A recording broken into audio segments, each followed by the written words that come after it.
Hey everyone, welcome to a special episode of Afterwards. I want to address a couple of things. First off, just there's been some questions about the schedule of the Afterwards.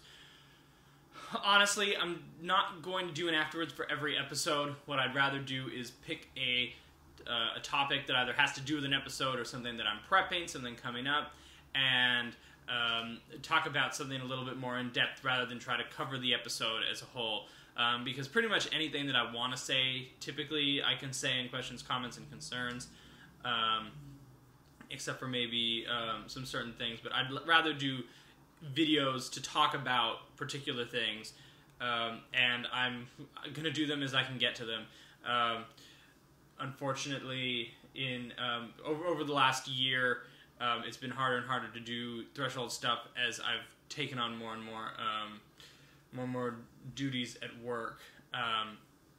So this is, I apologize for the inconsistency of the videos getting uploaded, but I have something kind of special for you guys today. So Wizards was nice enough to send me Volo's Guide to Monsters. I haven't looked at it yet. I've had it for, I got it on Tuesday, and it's Thursday morning, and I got it Monday night.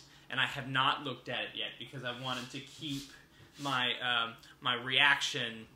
I didn't want to look through it, so I've looked at maybe a couple of pages, but it's been very, very difficult to resist and not read it and stuff. But I wanted to go through it with you guys and just kind of look at it, and maybe based on my reactions, and I'll give sort of my recommendation of whether or not I think it's worth going out and grabbing for the holiday season.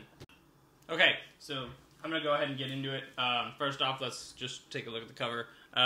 It's a pretty cool image of, we got what looks to be some kind of blue, I imagine a frost giant. Here we got his helmet on the table. We got this little guy talking to him. I imagine he is Volo. Just kind of my gut feeling. He's got this book, which, looking at the book cover, maybe this is the Guide to Monsters. But it's just kind of a cool, very evocative image of our little hero having a parlay with a frost giant, which is pretty cool. You don't often get to see interactions with giant kind really at all, which I sort of like that reminder that these are basically just large humanoids with a full-on society and stuff, and obviously beautiful craftsmanship on their helmets. From what I know about the book is rather fitting because it's sort of already setting you up to think about these monsters not just as stat blocks for your PCs to kill, but sort of how their society functions. I don't know what that unicorn monster is, but I guess we'll find out. Okay, so it looks like it's going to go deep into the lore of beholders, giants, gnolls, goblinoids, hags, kobolds, mind flayers, orcs, and Utani, which is pretty cool. Those are some... Ooh, hags. That's pretty neat. So it looks like this is just more information about beholders, how their society functions, and just inspiration for campaigns all over the place here. Already, I might use, if I could use the beholders in Threshold, I totally would. Just already thinking about the way that their brains work. And this is amazing. So physical characteristics of beholders, so they don't all look like that red one that we see in the, next to the stat block all the time. Mouth shape and size, beholder teeth shape, eye stalk shape. You guys want to make a beholder real fast? So, beholder body diameter, 2d6. So he is 5 feet across, and his skin color is mottled. Ooh, roll twice, ignoring results above 10. So it is mottled green, and I have to ignore that one. Green and brown. So he's a 5-foot body diameter, green, brown beholder. Circle. So a regular looking eye. Okay, a regular red eye. But the eye is normal size. Okay, so we're getting a pretty average beholder here. His eye stalk texture is smooth, with thick and short eyes. Okay, so he's starting to develop a personality now. we'll see. I have some tables here for his personality too, so that's what I'm most excited for. He has a normal mouth and human-like teeth. Ooh, that's kind of gross, actually. So he's got like human teeth with molars and everything. That's somehow, I think, creepier than a bunch of jagged, pointy ones. Okay, so these are the ones that I'm excited for, is the personality traits. So we got our green and brown modeled, red-eyed, average beholder, but with short little stalks. But his personality traits, they got a couple of tables here for personality traits. They have a personality trait, an ideal, and a bond. So pretty much that sort of role-playing mechanic that they've been pushing ever since the player's handbook. It looks like it's carrying through all the way here to this book here. So we got some of these. Oh, and flaws over there. So let's see. I pretend to be insane so my enemies underestimate me. Ooh, that's interesting. That's dangerous. His ideal is power. I will be secure when I rule over all. Okay, so I will be secure. So that's sort of what kind of lends itself to that paragraph I read before about they're always watching. So when he rules over everyone, then this tyrant will know that he's safe. So that kind of tells you what he wants. My followers are all spying on me, and I seek motivated, powerful allies to destroy them. Oh, that's interesting. So his goal is to... okay, so already now with these tables, I have kind of a cool villain that's coming together who wants to destroy his own followers. So that's interesting with the Beholder as a quest giver. I would have never necessarily thought of that. But he hires the party. He could hire the party to destroy like his underlings, right? So if he's a 15th level monster, something they could never ever hope to kill, but he says, "Look, I need you to kill these because they're on my brain. These giants that are working for me here, and this is my base." But his flaw is he forgets that others don't have access to all of his knowledge. So he forgets to tell the party that the base that they're living in is immensely dangerous and is in the middle of a ritual or something. So that's very interesting. Okay, and then they get into battle tactics. That is super helpful, especially for something as complicated as a Beholder. Okay, I'm going to skip ahead, but it looks like... wow, so there's just beautiful, evocative art as we move through this section. This is all on Beholders. Okay, Beholder layers. I love that. Ooh, a map of a sample Beholder layer. They talk about what happens in each room. That's incredible. Oh, the city in the clouds. I want to do one of those in Threshold so bad. Oh, lovely. Again, like, reminding people that the giant is not just a stat block to throw at people. Like, these guys have castles. These guys have societies. Oof, oof, oof, oof. This is a pretty gruesome picture, just fair warning. But it lids, which is, again... So it looks like some of the classic D&D monsters, especially Wizard's own monsters. Oh, okay. So Chapter 2, Character Races. So it looks like if you're into some of the more monster races, this would have been helpful for me when I was putting together the races for Threshold, so I might have to steal some stuff. Let's just see. I see Asimar. I see Fireblog. So some stuff I've never heard of. Goliath, okay, if you're into that. Oh, okay, Kenku! That's what I was kind of hoping for. But it does have traits, so if you want to play that character, and it has a little box here on role-playing a Kenku. I saw this floating around Reddit the other day. I figured it was from here. Oh, so that was interesting, actually. Flipping through this first section, it did not have a lot of notes on any... It didn't have any stat blocks for the first third of it about these monsters, which is cool. It's just all lore information. It's not game mechanics for the first chapter of this book. It's just the lore. So now we're into the Bestiary, and I'll just kind of flip through here and give you guys a sample. Banderhob,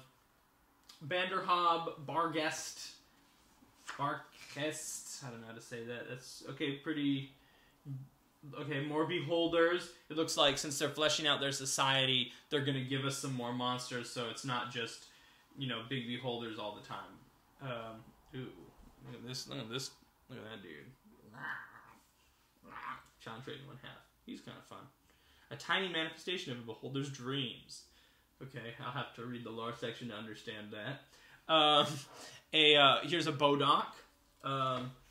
Cool. I don't know what this thing is. This is one of the pages I flipped through, but I can't wait to find out what the hell that thing is. Boggle. Okay, so yeah, so there's some cool baddies in here. Rats, Dark Lanes, Deep Scion, okay, more demons. I imagine also more devils. Oh, fire newts! What is this? What are these? What are these guys? Look at this guy right here. Oh, he's cool. Do they live on the... Yes! Oh, yes! The Prince of Fire... the Prince of... Wait, Prince of Evil Fire. Do they live... They gotta be on the... that revere fire elemental and its worst. Ooh, live in a militaristic theocracy that reveres fire... elemental fire in its worst incarnation. Cool. Cool, cool. I'm always looking for something to populate the City of Brass on the Plane of Fire. Oh, and this is another one. This is another one on his raptor beak. Oh man. Oh man. I might steal these. Those are cool. Froglemoth. The Flail Snail. I love this. Using the shell of a Flail Snail, you know that there is some... Oh, because he has an anti-magic shell.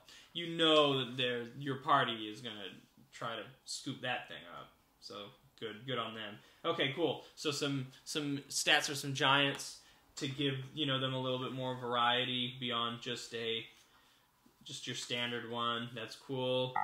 Gorillion. Interesting. A guard drake is a reptilian creature created out of dragon scales by means of a bizarre and grisly ritual. So it's like some kind of... They look like the traditional dragons, but they've been, I guess, cobbled together out of their materials. That's very interesting. This thing from the cover page, I didn't know what it was. It is a Keyrin. So this is... I really hope that this is the route that they continue to take when they are putting out... when they're putting out bestiaries, or monster manuals, rather. I still have a lot of the Pathfinder ones. I played Pathfinder for a while.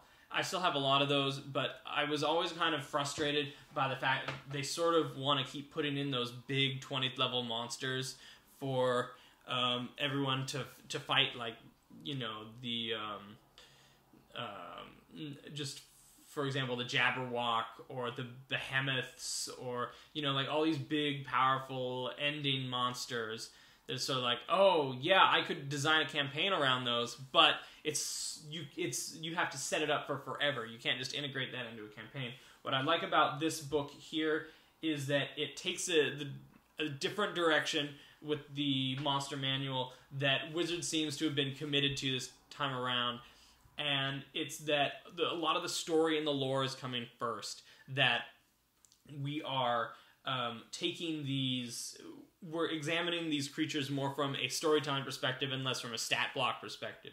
So the first, third of this book, the first whole chapter, is a sort of in-depth discussion on the societies of these monsters, not like, not more stat blocks to fill in a random dungeon, but more of giving players some ideas on how these civilizations might work and how best to sort of structure a campaign and a story around them. And I'm really, really hopeful that Wizards continues this path, because for me, that's the most interesting, is I want to learn about the lore of these monsters, or just have someone put some ideas into my head to inspire me for, like, the next time I want to pull out a hag, it's not just like, oh yeah, and in this dungeon there's a hag, and trying to figure out... This gives me some ideas of, like, what kind of rooms does a hag need?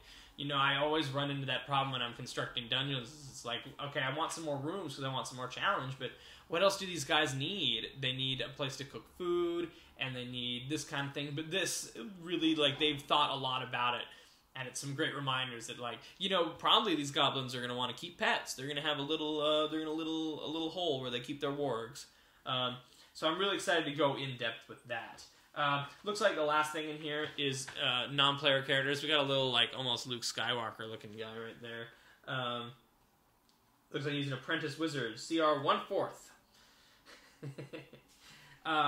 Okay, Abjure, that's cool. Bard, Blackguard, Archer Druid. So, yeah, it looks like a lot of NPC stats. A Diviner. Okay, so it looks like they have a wizard for each of the different types and at different levels. So you're not stuck just using the same wizard over and over again. They've spec'd their spells. They've figured out their abilities a little bit. And what I really like is that they have challenge ratings, because that's always hard when you're like, okay, you know, here we go. Oh, you know what? I flipped to this page because I was curious about it. There's a transmuter in here, which is like, okay, that's what Vel is. And the transmuter is a 9th level caster. So the transmuter stat block is a 9th level caster, which is what Vel is. And it's challenge rating 5. So that just, you know, took me back a little bit, because it's like, oh, a 9th level character is CR 5. And even his 5th level spell slot is telekinesis right now, which is what Vel's highest level spell is at the time of shooting this. So that's really cool. I like that they did this, because it's helpful for me, because I know a lot of the time I'll do the math in the monster manual and I'll have to tweak it on the fly. I don't know if you saw in my where you are, but my librarians in an upcoming episode, I had to tweak them on the fly because I had them doing 80-something damage because of the way that I mathed it out, which, you know, can one-shot people. I think it would have been okay, but I just didn't want another fight right in a row where I was knocking the party down. I think that would have been pretty discouraging. I'm starting to prep the homeland and figuring out, like, what lives in a jungle? What lives in a jungle? Because I want the wildlife to feel different than Aeron. I want the jungle to feel dangerous and exotic, and so having some of these new monsters, I think, will help with that, especially because it looks like flipping through a lot of them are things I've never seen before. So I think that'll be exciting to sort of make the homeland feel very different for what you're encountering than some of the stuff that's back on Aeron. So that's the end. That's sort of my little tour of Volo's Guide to Monsters.